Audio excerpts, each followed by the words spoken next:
ప్రియులరా, గత వారం మనం చెట్టును గురించి మూడు ప్రాముఖ్యమైన విషయాలు చెప్పుకున్నాం. మానవుణ్ణి పరిశుద్ధ గ్రంథమైన బైబిల్లో చెట్టుతో పోల్చబడ్డా. చెట్టు మానవునికి సాదృశ్యంగా చెప్పబడింది. చెట్టు ఎందుకు వేసుకుంటాం? అది చిగురించాలని, పుష్పించాలని, ఫలించాలని కోరుకుంటాం. చెట్టు వేసుకునే ప్రతి ఒక్కరూ చెట్టు నుండి ఆశించేది ఫలాలు. కనుకనే దేవుడు ఏదెను తోటలో కూడా మొదటగా దేవుడు సిద్ధపరిచిన ఏదెను తోటలో కూడా చెట్లను వేశారు. చూడండి, 2వ అధ్యాయంలో చూస్తాం. ఆదికాండం 2వ అధ్యాయంలో మనం గమనిస్తే, మొదటి అధ్యాయంలోనే క్షమించండి, ఆదికాండం 2వ అధ్యాయము చూడండి, 9వ వచనం. మరియు దేవుడైన యెహోవా చూపునకు రమ్యమైనదియు ఆహారమునకు మంచియుదైన ప్రతి వృక్షమును. చూసారా, ఏదైనా తోటలో దేవుడు కూడా చెట్లను వేశాడు. మంచి చెట్లు, చూడటానికి బాగుండే చెట్లు వేశాడు.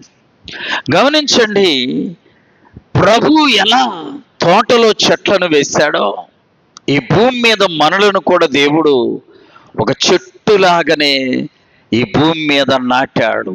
ఆమేన్.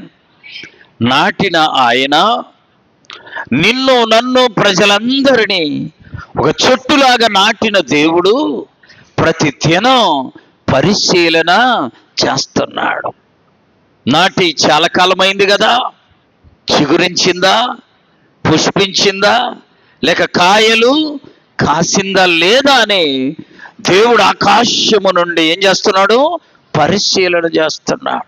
చూడండి, ఆ మాట కూడా 14వ కీర్తన 2-3 చరణ. వివేకము కలిగి దేవునిని వెదకు వారు కలరేమో అని దేవుడు ఆకాశము నుండి చూసి నరుల్ని ఏం చేస్తున్నాడు? పరిశీలన చేస్తాడు. చిగురొచ్చిందా లేదా, పుష్పాలు వచ్చాయా లేదా, కాయలు వచ్చాయా లేదా, కాసాయా లేదా అని ఒక వ్యక్తి చెట్టును నాటుకుంటే ఎలా పరిశీలన చేస్తాడో అలా దేవుడు మనల్ని కూడా ఏం చేస్తున్నాడు? పరిశీలన చేస్తున్నాడు.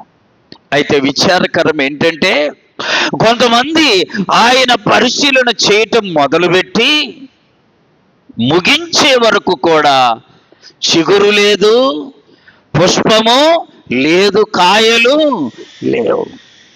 ఎలా నాటితే అలాగే ఉంటూ ఉన్నారు. ఎలా నాటితే ఆ రీతిగానే ఉండిపోతున్నారు. గమనించండి, దేవుడు నిన్ను, నన్ను చూసి కోరుకునేది అది కాదు. ఒక చెట్టును నాటిన వ్యక్తి ఆ చెట్టుకెళ్ళి చూసి ఏం కోరుకుంటాడో, నిన్ను, నన్ను నాటిన దేవుడు కూడా మన వైపు చూసి అవే కోరుకుంటూ ఉన్నాడు. ఈ సంవత్సరము చూస్తాడు, ఇంకో సంవత్సరం చూస్తాడు. పూలు వస్తాయా, చిగురు వస్తుందా, కాయలు కాస్తుందా అని ఆయన ఆ చెట్టును ఏం చేస్తున్నాడు? పరిశీలన చేస్తున్నాడు.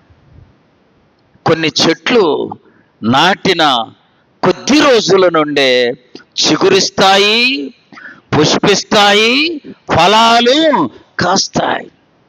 మరికొన్ని చెట్లు ఎంత కాలమున్నా వాటిల్లో ఫలాలు రావడం లేదు. చూడండి ప్రియులరా, అందుకని దేవుని వాక్యములో మొదటగా మనము ఏ చెట్టును చూసుకున్నాము? ఫలములు లేని వృక్షం, లేక దేవుడు దర్శించిన వృక్షం. రెండవది అతిశయించిన వృక్షం. మూడవది దేవుని ఏ పనిస్తే ఆ పని మాత్రమే చేసే వృక్షం. 3 చెట్ల గురించి చూసాం. ఈ పరిశుద్ధ దినములో 4వ చెట్టు చూడండి, దేవుని యొక్క పరిశుద్ధ గ్రంథంలో అవకాశం ఇవ్వబడిన చెట్టు. చెప్పండి, అవకాశము ఇవ్వబడిన చెట్టు. జాగ్రత్తగా వినాలి. చాలా మంది చాలా ప్రాంతాల నుండి వాక్యాలు విని ఫోన్ చేస్తున్నారు. అయ్యా మంచి విషయాలు చాలా, వచ్చే వారం కూడా ఇది చెప్తారయ్యా అని అడుగుతూ ఉన్నా.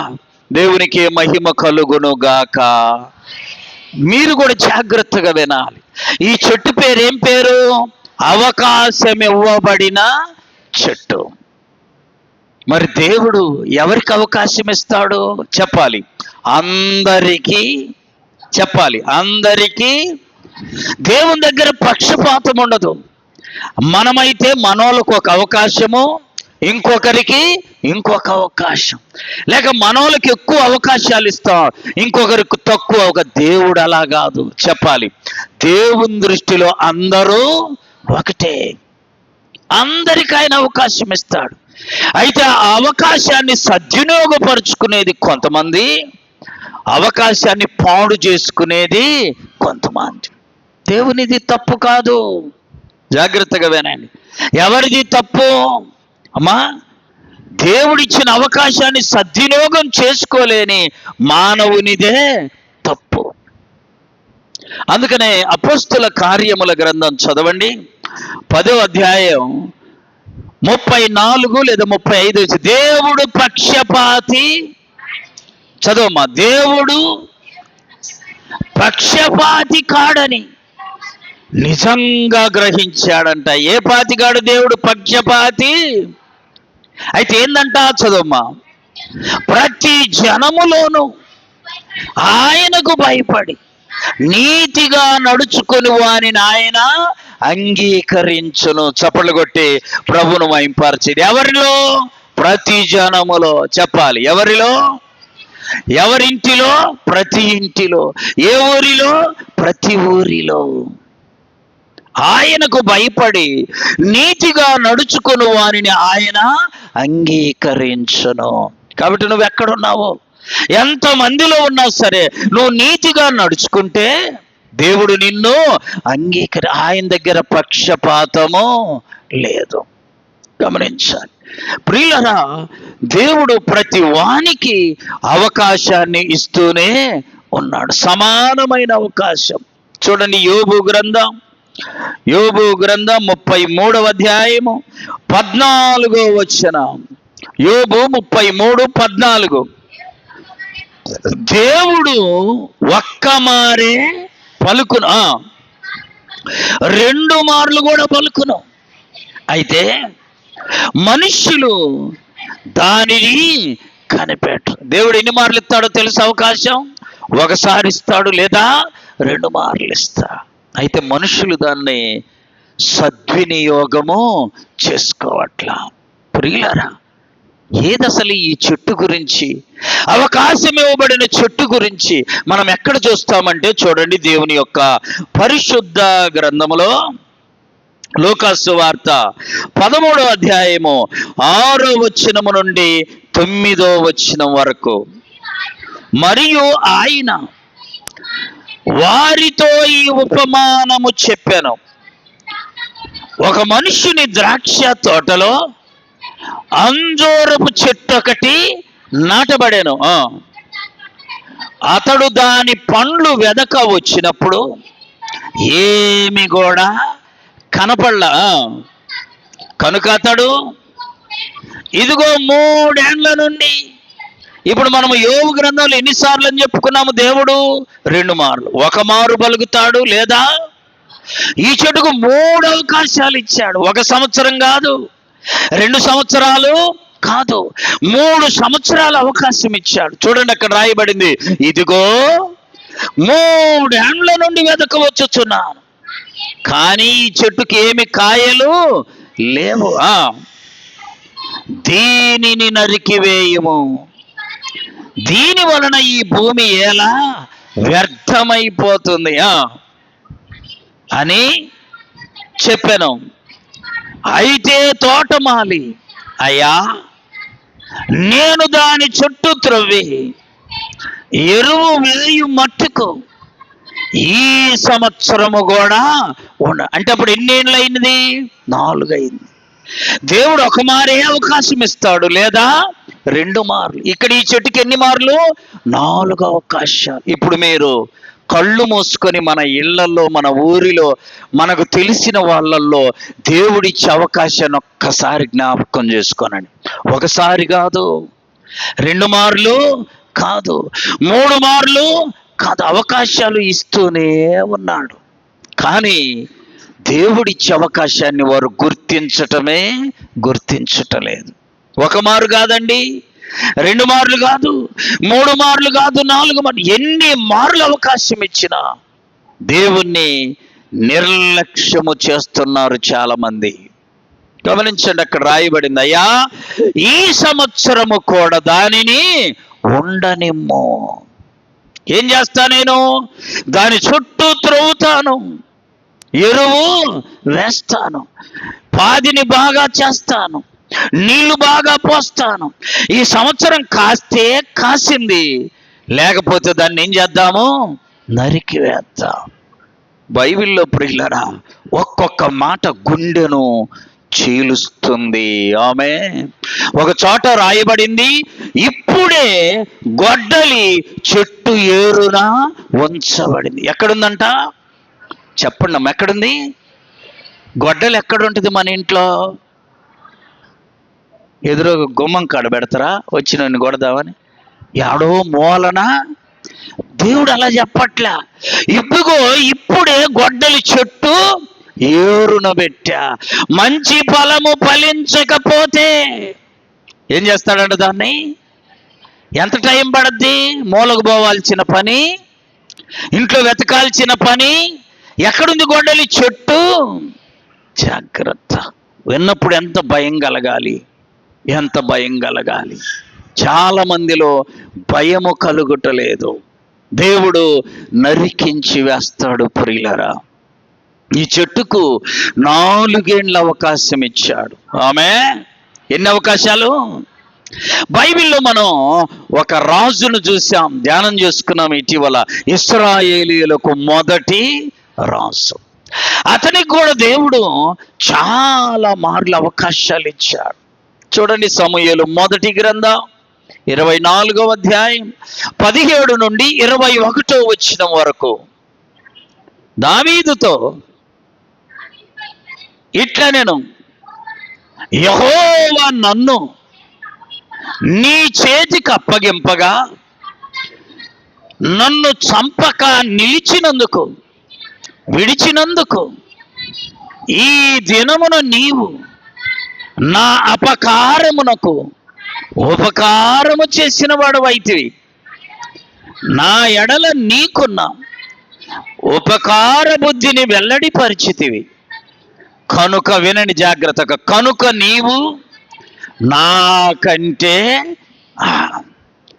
చూసారా, దావీదును చంపడానికి సౌలు వస్తే సౌలును చంపే అవకాశం దావీదుకు వచ్చింది. చూసారా, కానీ దావీదు సౌలును చెప్పాలి, ఏం చేయాలా? చంపలా. చంపకపోతే సౌలు అంటున్నాడు, అయ్యా నీవు నాకంటే చెప్పాలి నీతిమంతుడివి. ఆమె నీవు నాకంటే, చదువుమ్మా, నీవు నాకంటే నీతిపరుడు. ఒకనికి తన శత్రువు దొరికితే మేలు చేసి పంపివేయునా, ఈ దినమున నీవు నాకు చేసిన దానిని బట్టి యెహోవా సాక్షిగా నీకు దేవుడు ఏం చేస్తాడు? మేలు చేస్తాడు. నిశ్చయముగా. అబ్బా, సత్యము తెలుసుకున్నాడు. అయ్యా నేనే రాజును కానీ ఇంకా ఉండను, దేవుని ఆజ్ఞను మీరాను కాబట్టి నన్ను తీసేసి దేవుడు నిన్ను రాజును చేయబోతావు. నిశ్చయముగా నీవు రాజు అవుతావు. మరి ఊరుకోరాదు? ఊరుకున్నాడా? నువ్వు రాజు అవుతావు, నువ్వు నాకంటే నీతిపరుడివి. ఇన్ని మాటలు చెప్పి 26వ అధ్యాయంలోకి వచ్చి మళ్ళా చంపడానికి వచ్చాడు. ఏం చెప్పాడు? మొదట నువ్వు నన్ను అవకాశం వచ్చినా చంపలా, కాబట్టి నువ్వు నాకంటే, చెప్పండి అమ్మా, నీతిపరుడు. నువ్వు ఇశ్రాయేలీయుల మీద ఏమవుతావు? రాజు అవుతావు చెప్పాడు. బుద్ధి వచ్చిందన్నాడు, ఇంటికి వెళ్ళాడు. మరలా చంపటానికి వచ్చాడు. దేవుడు ఒక అవకాశం ఇచ్చాడు. ఆగాడా? ఆగాడా? ఆగల. 26వ అధ్యాయం 21వ వచనం. అందుకు సౌలు, నేను రెండో మారు కూడా చంపటానికి వస్తే దేవుడు సౌలును చంపే అవకాశం మళ్ళా దావీదుకి ఇచ్చాడు. చూసారా? అప్పుడు కూడా దావీదయ్యా, నిన్ను చంపే అవకాశం వచ్చినా నేను నిన్ను చంపలా అని చెబితే అంటున్నాడు. చదవమ్మా.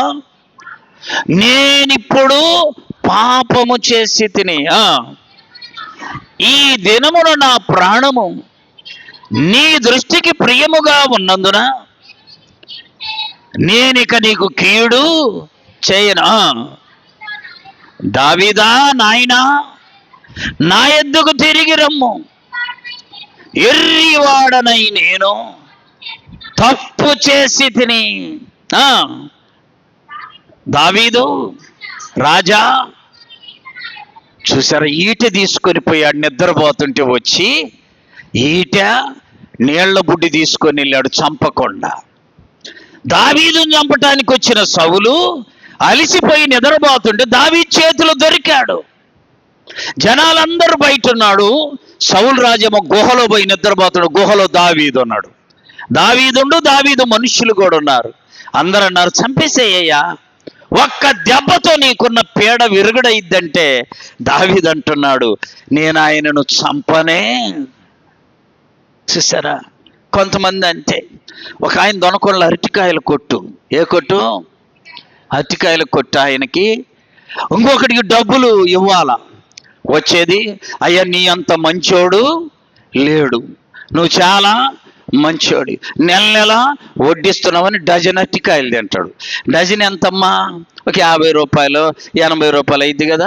తిన్న తర్వాత ఇది యాపిల్ బాగున్నాయి, ఈ అన్ని కాయలన్నీ సంచికే ఇచ్చుకొని ఒక 1000 రూపాయలు వడ్డీ అడుగుతాడు.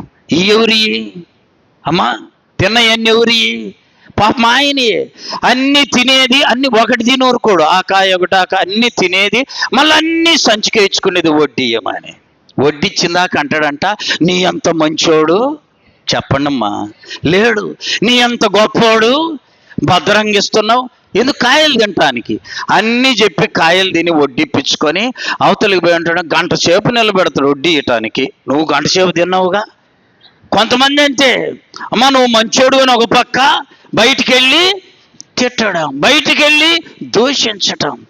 కొంతమంది జీవితాల్లో అలాంటి చూస్తూ ఉంటాం. ప్రియులారా గమనించండి. ఆయన నన్ను ఒక్కరోజు పిలిచాయి, అన్న వాడు ఒకడు వస్తాడు, అన్ని కాయలు తింటాడన్నా, మరి అన్నం తినొస్తాడో లేదో కానీ అన్ని కాయలు తిని వడ్డీ ఎప్పుటాలా వసూలు చేసుకొని మళ్ళీ వాడికి పోయి చెప్తాడంట, గంట సేపు నిలబెడతాడు. గంట నిలబెడితే 2 గంటలు నిలబెడితే తప్పేముంది? నువ్వేం చేసావు? రేపటికి మోయనంగా తిన్నావు. ఎప్పటికి? రేపటికి మోయనంగా తిన్నావు.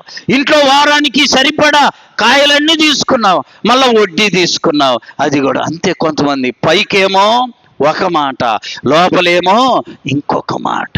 చూడండి, సౌలు పైకి అంటున్నాడు, అయ్యా నువ్వే నాకంటే నీతిపరుడు, అయ్యా నువ్వే నాకంటే నీతిమంతుడివి, నువ్వు త్వరలో ఇశ్రాయేలీయులకు రాజు కాబోతున్నావు, నాకు ఈ సంగతి తెలుసు అంటున్నాడు. ఆగుతున్నాడా? లేదు, మరలా చంపడానికి వస్తున్నాడు. చూసారా? దేవుడు ఎన్ని అవకాశాలు ఇస్తాడమ్మా మనిషికి. చెప్పాలి, ఒక మారు పలుకును. చెప్పండి. అంటే ఇంక దేవుడికి నువ్వు ఒక్కడివేనా? కొంతమందికి తెలియక ఆ దేవుడు అన్న జూలేనన్నంటే ఇంక నువ్వు ఒక్కడివేనా? భూమి మీద ఎంతమంది ఉండరు? ఎన్ని మార్లు పిలవాలంట ఆయన ఒక్కొక్కలని? అమ్మా ఒక్కొక్కరిని 2 మార్లు పిలిస్తే ఎన్ని కోట్ల మంది ఉన్నారు?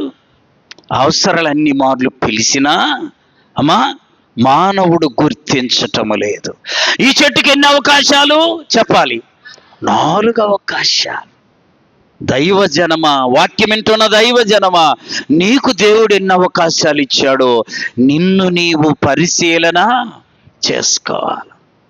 నిన్ను నీవు పరిశీలన చేసుకోవాలి. గమనించండి, ఒక వ్యక్తి దేవుడిచ్చే అవకాశాలను సద్వినియోగపరుచుకుంటే గొప్పవాడవుతాడు. చప్పట్లు కొట్టి ప్రభువును మహింపరచాలి.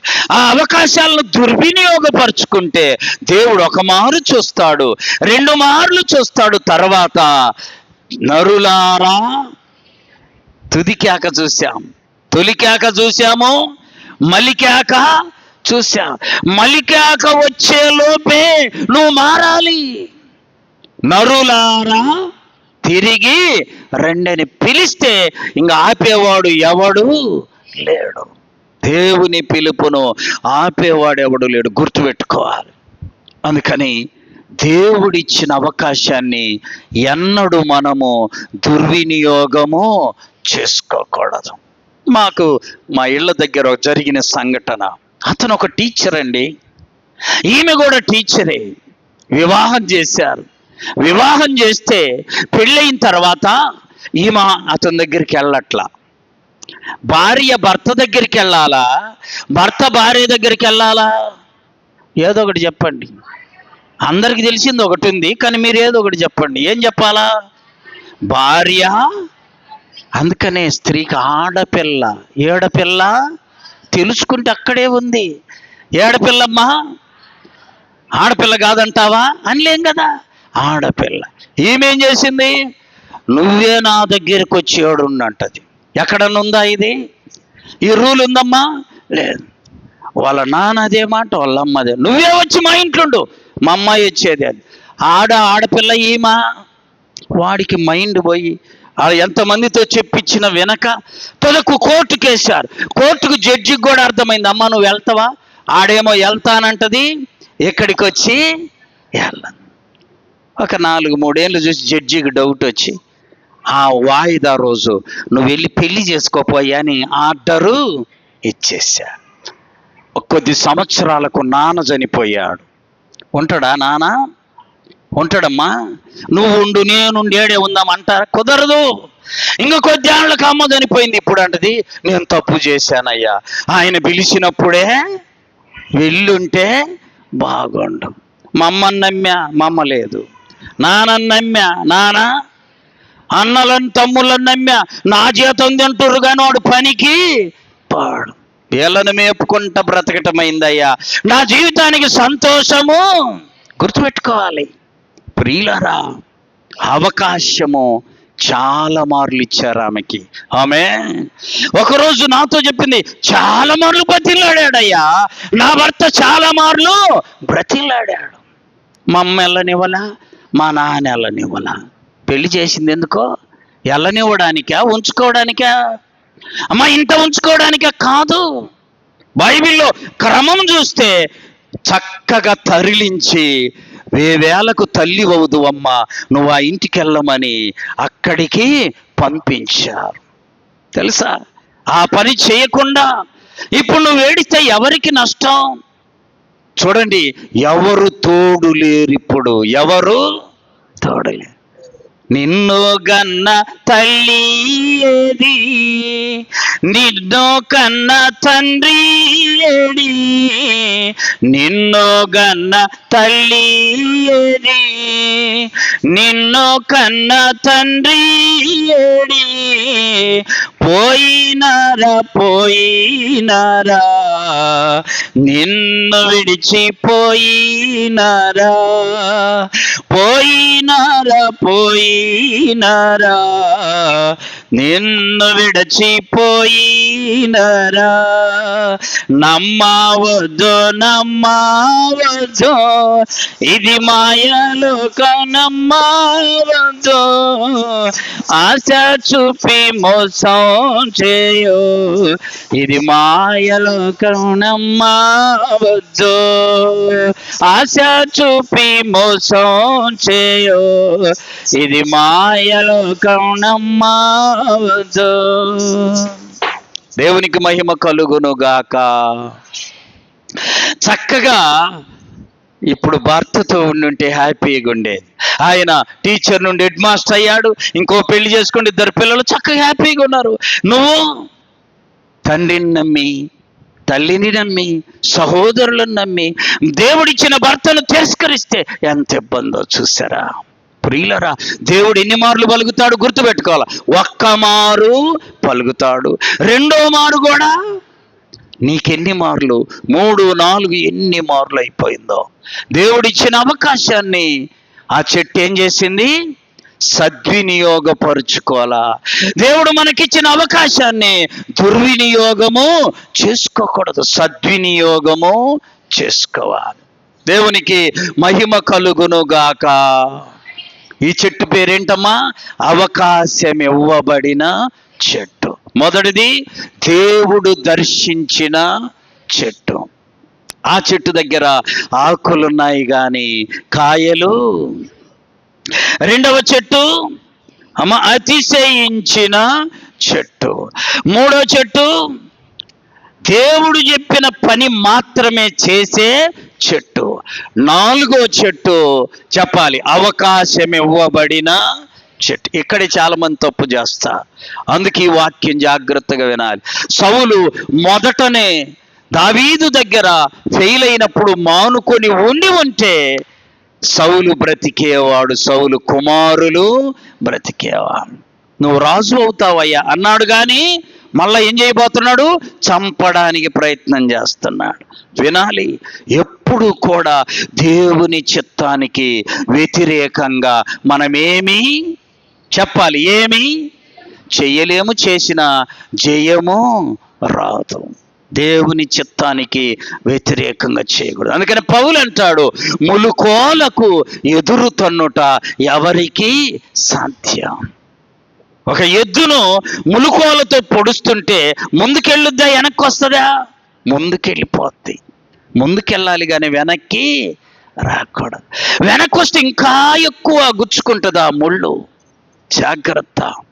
అవకాశము నీకు కూడా ఇవ్వబడింది, కానీ అవకాశాన్ని సద్వినియోగపరుచుకోకపోతే దేవుడు ఒక మారు ఇస్తాడు, 2 మార్లు ఇస్తాడు, 3 మార్లు అవకాశం ఇస్తాడు, 4వ మారు కూడా అవకాశం. చివరికి అవకాశము లేదు. 5వ చెట్టు చూడండి బైబిల్లో. 5వ చెట్టు నీతిమంతులను పోలిన చెట్టు. ఆమేన్. 92వ కీర్తన 12 నుండి 15వ చరణం వరకు. నీతిమంతులు ఏ వృక్షమంట అమ్మ చెప్పాలి? ఏ వృక్షము? ఖర్జూర వృక్షము. ఆమేన్. నీతిమంతులు ఖర్జూర వృక్షము వలె మొవ్వ వేయుదురు. లెబానోను మీద దేవదారు వృక్షము వలె వారు ఎదుగుదురు. యెహోవా మందిరములో నాటబడిన వారై వారు తన దేవుని ఆవరణములలో వర్ధిల్లుదురు. ఆశ్రయదుర్గమైన యెహోవా యథార్థవంతుడనియు ఆయన యందు లేదనియు ప్రసిద్ధి చేయుటకై వారు, వినండి జాగ్రత్తగా, ముసలితనమందు ఏం చేస్తారంట? చిగురు పెట్టుతూ ఉంటారు. చప్పట్లు కొట్టి ప్రభువును మహింపరచాలి. ప్రియులరా, నీతిమంతులంట ముసలితనమందు కూడా ఏమవుతారు? చిగురు పెడతా ఉంటారు. నీతిమంతుల గురించి బైబిల్లో ఖర్జూర చెట్టుతో పోల్చాడు దేవుడు. ఆమె ఖర్జూరం చెట్టును చూశారా? చూశారా ఖర్జూరం చెట్టు? నేను ఈ మధ్య దుబాయ్ పోయినప్పుడు అన్ని ఖర్జూర చెట్లు, అక్కడ ఖర్జూర చెట్లే. ఆ చెట్టు దగ్గరికి వెళ్ళి ఫోటో దిగుతూ ఉంటారు, పోటీపడి. అంటే చెట్ల నిండా ఖర్జూరపు కాయలు ఉంటాయి, కానీ ఆ కాయ అలా పట్టుకొని కోద్దామంటే దాని చుట్టూ పెద్ద ముళ్ళుంటాయి. ఆమె ఎవడు పడితాడు, ఎప్పుడు పడితే అప్పుడు, ఎలా పడితే అలా కోసుకోవడానికి కుదరదు. చుట్టూ ఏముంటాయి చెప్పాలి? ఎలా ఉంటాయి? చాలా చాలా నీటుగా సూదిగా ఉంటాయి. అందుకని జాగ్రత్తగా అలా కోసుకోవాలి. దేనిని? నీతిమంతులను దేవుడు ఏ చెట్టుతో పోల్చాడు? వాళ్ళంట మొవ్వ వేస్తారు. వారి మీదికి ఎవరైనా వస్తే చుట్టేముంటాయి? ముళ్ళుంటాయి. 34వ కీర్తన 7వ చరణములో ఉంది, యెహోవా యందు భయభక్తులు గల వారి చుట్టూ ఆయన దూత కావలి ఉండి వారిని రక్షించును, కాపాడును. అందుకు దావీదు గారు అంటాడు 37వ కీర్తన 25వ చరణములో రాయబడి ఉంది చూడండి, 37:25. అబ్బా, ఈ వాక్యం ఎప్పుడు గుండెలో పెట్టుకోండి అమ్మా. ఎక్కడ పెట్టుకోవాలి? జోబిలో పెట్టుకోమంటే మాకు జోబి లేదంటారు మీరు. కాకపోతే మీరు జోబి లేదని ఊరుకోవట్లా, మీరు కూడా పెడుతున్నారులే. కాకపోతే గుండెలో పెట్టుకోవాలి ఈ వాక్యం. ఎక్కడ? ఎంత మంచి వాక్యమో వినండి జాగ్రత్తగా. దావీదు భక్తుడు అంటున్నాడు, నేను చిన్నవాడనై ఉంటిని, ఇప్పుడు ముసలివాణ్ణయ్యాను, అయినను నీతిమంతులు విడువబడుట గాని వారి సంతానం భిక్షమెత్తటం గాని నేను చూడనే. చప్పట్లు కొట్టి ప్రభువును మహింపరచాలి. నీతిమంతులు విడవబడడం గాని అమ్మా వారి సంతానం భిక్షమెత్తడం గాని నేను చూడలే. ఎన్నేళ్ళు చూడలా? నేను చిన్నవాడనైనప్పటి నుండి ఇప్పుడు ముసలివాణ్ణయ్యాను. ఒక సత్యము తెలుసుకున్నాను. ఏంటది? నీతిమంతులు విడవబడుట గాని వారి పిల్లలు భిక్షమెత్తటం గాని నేను చూడలా. నీతిగా బ్రతికితే అమ్మా 34వ కీర్తనలో ఉంది, నీతిమంతులు భూమిని స్వతంత్రించుకొందురు. ఆమేన్, ఆమేన్. అందుకే దేవుడు నీతిమంతులను ఏ చెట్టుతో పోల్చాడు? ఖర్జూరం చెట్టమ్మా. ఏ చెట్టు? ఖర్జూరాలు చేదుగుంటాయా తీయగుంటాయా? అబ్బో, చాలా బాగా తిన్నట్టుంది మీరు కదా. ఖర్జూరపుతో పోల్చాడు. నీతిమంతుని దగ్గరికి నువ్వు వెళితే ఏం మాటలు చెప్తాడో తెలుసా? నీతి కలిగిన మాటలే చెప్తాడు. నీతి లేని మాటలు రావు. పనికి మాలినోడి దగ్గరికి వెళితే పనికి మాలిన మాటలే చెప్తాడు. చూసారా? ఒకడంటారే, నేను 10 రూపాయలు దొంగిలిచ్చారా మా ఇంట్లో, మా నాన్నకు తెలుస్తుందేమో ఎట్లా అని ఒక పిల్లోడెళ్ళి ఇంకొకరిని అడిగి తోడని నేను 100 దొంగిలించా. ఎంత? మా నాన్న ఏం చేయాలి, నిన్నేం చేయడు పో. పనికి మాలిన సలహా. చూసారా? అదే 10 రూపాయలు దొంగిలించిన వ్యక్తి ఇంకొక వ్యక్తి దగ్గరికి, నీతిమంతుని పిల్లోడి దగ్గరికి వెళ్ళి అడిగితే, అరే అలా తప్పు చేయకూడదు, దొంగతనము. మీ నాన్న అడగరా, 10 కావాలంటే ఎంత ఇస్తాడు? 20 ఇస్తాడురా. 20 కావాల్సింటే అడుగు, మీ నాన్న ఇస్తాడు. అట్లా దొంగతనం చేయి. నేను ఇప్పుడు దొంగతనం చేయలా. ఎంత బాగుంది బోధ. అందుకనే నీతిమంతులతోనే మన సహవాసం ఉండునుగాక. మొదటోడు ఏం చెప్పాడు? నువ్వు 10 కదా, నేను 100 దొంగిలించా, నాకే ఏం గాల, నన్నే ఎవరు పట్టుకోలా, నీకేంది బాధ? అలాంటి అనీతిమంతులతో మన సహవాసము ఉండకూడదు. ఎవరితో ఉండాలి మన సహవాసం? నీతిమంతులతో. చూడండి 97వ కీర్తన 11, 12 చరణాలు. నీతిమంతుల కొరకు దేవుడంట వెలుగును, యథార్థ హృదయుల కొరకు ఆనందమును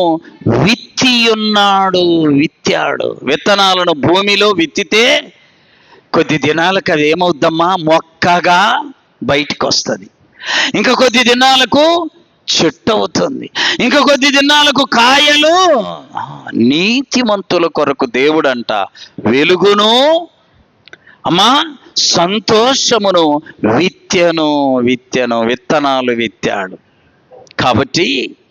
కాబట్టి నీతిమంతుల చెట్టు ఖర్జూరం ఎలా భద్రంగా ఉంటుందో, ఆ ఖర్జూర చెట్టును కొట్టాలంటే అతి సులువైన పని కాదు. ఆ ఖర్జూరాన్ని దొంగిలించాలంటే కూడా సాధ్యమయ్యే పని. చుట్టూ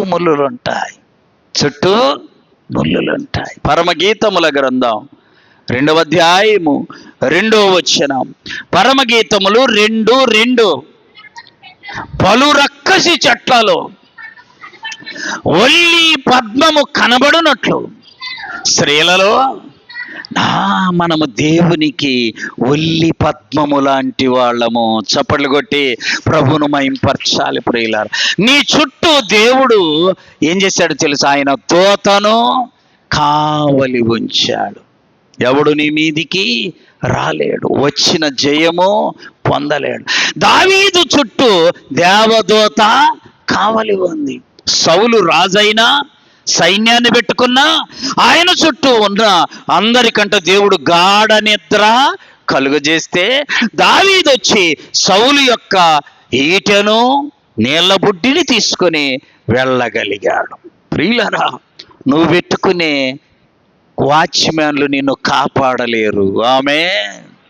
నువ్వు పెట్టుకునే బాడీ గార్డులు నిన్ను కాపాడలేరు.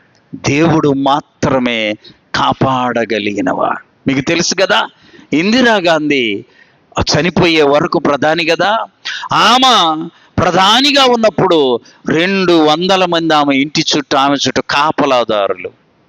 పోలీసు వాళ్ళు ఎంతమంది? మన స్టేషన్లు 10-20 మంది ఉంటారనుకో, అట్టాటి స్టేషన్లు 20 స్టేషన్లు వచ్చి అంతమంది ఆమె చుట్టూ ఉన్నారంట. తుదకు వాళ్ళలోనే ఒకడు ఏం చేశాడు? మరి ఇంతమంది ఉంటే ఆమెను కాపాడలేదే. దేవుడు తప్ప చెప్పాలి, మనలను కాపాడువాడు ఎవడు లేడు. కాబట్టి నీతిగా బ్రతకడం నేర్చుకుందుముగాక. ఆ నీతి నిన్నేం చేస్తుంది? నిన్ను, నీ పిల్లలను ఏం చేస్తుంది? వృద్ధి పొందిస్తుంది. నీతిమంతులు ఖర్జూర వృక్షము వలె మొవ్వవేయుదురు. చూసారా? ఖర్జూర వృక్షానికి చుట్టూ ముళ్ళుంటాయి. నువ్వు నీతిగా జీవిస్తూ ఉంటే నీ చుట్టూ దేవుని దూతల చెప్పాలి కాపుదల ఉంటుంది. దేవుని దూతలు నీ చుట్టూ కాపుదల కాస్తారు. సైతాను వచ్చి అనింది, అయ్యా నీవు యోబుకును చెప్పాలి యోబు ఇంటి వారికిని, యోబుకు కలిగిన సమస్తానికిని కంచె వేశావు. ఏమేశాడంట దేవుడు? కాబట్టి సైతాను కూడా కంచె దాటి రాలేకపోయింది. అద్భుతం, అద్భుతం. 34వ కీర్తన చూడండి. 34వ కీర్తనలో అనేక మార్లు ప్రభువారు ఈ నీతిమంతులను గురించి తెలియచేస్తూ ఉన్నాడు. చూడండి 17వ చరణం. నీతిమంతులు మొరపెట్టగా యెహోవా, అబ్బా ఎంత గొప్ప అండి. నీతిమంతులు మొరపెట్టగా యెహోవా ఆలకించెను. దేవుడు ఆలకించాలంటే నువ్వు నీతిమంతుడు అయితే చాలు. నీ మొర ఆయన దృష్టిలో చాలా విలువైనది. 37లో చూడండి, దేవుని యొక్క పరిశుద్ధ గ్రంథమైన బైబిల్ నుండి అనేకమైన విషయాలు. 19వ వచనం, 34:19. నీతిమంతునికి కలుగు ఆపదలు కొద్దిగా కాదండి, ఎన్నంట? అనేకం, అనేకం. నీతిమంతునికి కలుగు ఆపదలు అనేకమా, వాటన్నిటిలో నుండి యెహోవా వానిని విడిపించును. చివరిదాకా ప్రభు కొరకే చూడు. చివరిదాకా ప్రభు వైపే చూడు. ఒక మంచి విశ్వాసి సహోదరి అమెరికాలో డాక్టర్గా పనిచేసుకుంటూ ఉంది. మంచి విశ్వాసి, చక్కని ప్రార్థనా పరురాలు. ఏ విషయమైనా కూడా దేవుణ్ణి అడిగి ప్రార్థన చేసి దేవుని మీద ఆధారపడి బ్రతుకుతూ ఉంది. అమ్మాయికి అనుకోకుండా జ్వరం వచ్చిందని హాస్పిటల్కి వెళితే ప్లేట్లెట్స్ కౌంట్స్ తగ్గిపోయిందన్న. దానికి ఇంకో హాస్పిటల్కి వెళ్ళింది. అక్కడ ప్లేట్లెట్స్ కౌంట్స్ తగ్గిపోయిందని చూస్తే కామెర్లు అయ్యాయి. ఇంకో హాస్పిటల్కి వెళ్ళారు. నేను చెప్పా కదా, ఇప్పుడు ఒక్కొక్క వ్యాధికి ఒక్కొక్క హాస్పిటల్ అయిపోయింది. అన్నీ తెలిసిన వాడు ఎవడు లేడు. కన్నా బాగలేదా, కంటి డాక్టర్ కాడికి పో. మరి నువ్వు కూడా డాక్టర్వే అమ్మా. పంటి డాక్టర్ కాడికి పో. కాల ఎముకల డాక్టర్, మరి నువ్వు ఈ చెప్పడానికి కదండి. అన్నీ 1 by 1 ఒకదాని వెంట కామెర్లు అయ్యాయి. కామెర్ల హాస్పిటల్కు గ్యాస్ట్రోఎంటరాలజిస్ట్ దగ్గరికి వెళ్ళా. అక్కడికి వెళ్ళిపోతే ఇక మాకు అర్థం కావట్లేదు ఏం చేయాలో. ఎముకలో ఉన్న మూలుగును టెస్ట్ చేయాలన్నారంట. నాకు ఫోన్ చేసి చెప్తుంది, అయ్యా పాస్టర్ గారు, ఎముకలో ఇంజెక్షన్ వేసి తుంటినా ఎముకలో ఉన్న మూలుగు తీస్తుంటే ఆమె కూడా డాక్టరేగా, ఆమె కూడా డాక్టరే. చాలా పెయిన్, అంటే నొప్పి వస్తుందయ్యా, నొప్పి రాకుండా ప్రార్థన చెయ్యండి. చూసారా, అది చేశారు. ఆ పరీక్ష చేస్తే కూడా ఏమీ లేదు. గమనించండి. అప్పుడు ఆమె ఒక మాట అనింది, అయ్యా ఇన్ని పరీక్షలు చేసుకుంటూ వెళుతున్నా నాకు ఏమి వ్యాధి తెలియటములా, డాక్టర్లకే తెలియటములా. దేవుడు నా నోట ఒక మాట చెప్పించాడు. ఏమనో తెలుసా? చివరి వరకు నువ్వు పరీక్షింపబడతావు. చప్పట్లు కొట్టి ప్రభువును మహిమపరచు. ఎప్పటిదాకా? అన్ని పరీక్షలు అయిపోయిన తర్వాత తేల్చారు. ఏమనో తెలుసా? అసలు ఈమెకు జబ్బేమీ లేదు. మరి ఎందుకు వస్తుంది? ఇక్కడ థైరాయిడ్ ఉందండి, ఆ థైరాయిడ్ తీసేస్తే జబ్బులన్నీ పోతాయి. అది పెద్ద పని కాదు. చిన్న హాస్పిటల్లో చిన్న ఆపరేషన్ చేసి తీసేస్తారు. చివరకు ఎన్ని లక్షలు ఖర్చు పెట్టి అన్ని పరీక్షలు.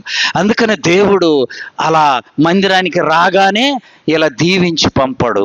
ఆమె అట్లయితే మందిరాలు బట్టేయి, కానీ ఇట్లా రావడం, దీవెన తీసుకొని పోవడం అది కాదండి. నువ్వు ఇక్కడ సాగిల పడాలి. ఆమె ఒకసారి కాదు, 2 మార్లు కాదు, సాగిల పడుతూ వస్తే, సాధన చేస్తే దేవుడు నిన్ను సర్వ సంపదలతో నింపుతాడు. అందుకనే వాక్యములు ఏముందో తెలుసా? ప్రకటన గ్రంథం 2వ అధ్యాయం 10వ వచనం, ఇదిగో మీరు శోధింపబడునట్లు అపవాది మీలో కొందరిని చెరలో వేయింపబోచున్నాడు. 10 దినములు శ్రమ కలుగును. ఆమె ఎన్ని దినాలు? 10 దినములు శ్రమ కలుగును. అయినను మరణం వరకు నమ్మకంగా ఉండయ్యా, నేను నీకు జీవ కిరీటము. అద్భుతం అండి, అద్భుతం. ప్రియులారా, మనము నీతిమంతులైన ఖర్జూరపు చెట్టు వలె బ్రతుకుదుముగాక. అయ్యా నీతిమంతులు, ఆ ఖర్జూరపు చెట్టును అందరు కోసుకుంటారు. అంత సులువైన పని. దాని చుట్టూ ఏముంటాయి? ముళ్ళులుంటాయి. ఆ ముళ్ళులు అలా చేయి పెట్టగానే భయంకరంగా గుచ్చుకుంటాయి. అందుకని సైతాన్ గాడు కూడా నీ మీదకి అతి సులువుగా రాడు. నీ చుట్టూ ప్రార్థననే కంచె ఉంటుంది. ఆమె ఒక కుటుంబము ఒక అరణ్యములోకి వెళ్ళి ప్రార్థన చేయటానికి వెళ్ళిందంట. 40 దినాలు ప్రార్థన చేస్తూ ఉంటే మొదటి 10 దినాలు నిత్యము ప్రార్థన చేశారంట. ఎప్పుడెప్పుడు చెప్పండి? నిత్యం ప్రార్థన చేశారు. ప్రతిరోజు సైతాన్ రావడం, ఆ ఇంటి చుట్టూ ప్రాకారం చుట్టూ తిరగడం, అమ్మో వెళ్ళడానికి కంత లేదనుకుని వెళ్ళిపోయిందంట. 20 దినాలు అయ్యాయి. 20 దినాలు అయినాక ప్రతినిత్యం ప్రార్థన చేసిన వాళ్ళు రోజుకు 1 గంట పండుకుందాం అనుకోరు. ఎంత? రోజుకు 1 గంట పడుకున్నాం. పగలు పడుకొని 1 గంట నిద్రపోతున్నారు. ఆ ఇంటికంట కొంచెము నెర్రె వచ్చింది. సైతాన్ వచ్చి చూసి, ఈరోజు నెర్రె వచ్చింది, ఇంకొక వారం చూద్దాం అని చెప్పి ఇంకొక వారంకు మరలా తిరిగి వచ్చేలేకి ఆ నెర విడిచినటువంటి ఆ గోడ కొంచెము సందు ఏర్పడింది. అంటే వీళ్ళలో ప్రార్థనా శక్తి తగ్గుతూ వచ్చింది. 10 రోజులు నిత్యము ప్రార్థించారు. 20వ రోజు కొంచెము ప్రార్థన తగ్గింది. 30వ రోజు ఇంకా కొంచెము ప్రార్థన తగ్గింది. ఆ తర్వాత సైతాను వచ్చి చూస్తే సైతాను దూరడానికి అనుకూలమైన కంత ఏర్పడింది. జాగ్రత్త.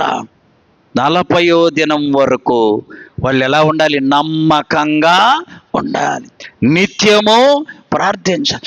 సైతాను లోపలికి వచ్చుటకు సాధ్యము కాదు. కాబట్టి ప్రియులరా, మనం నీతిమంతుల వలె ఖర్జూర వృక్షము వలె మొవ్వ వేయు వారముగా ఉండాలి. మన కొరకు దేవుడు వెలుగును ఆనందమును విత్తి ఉన్నాడు.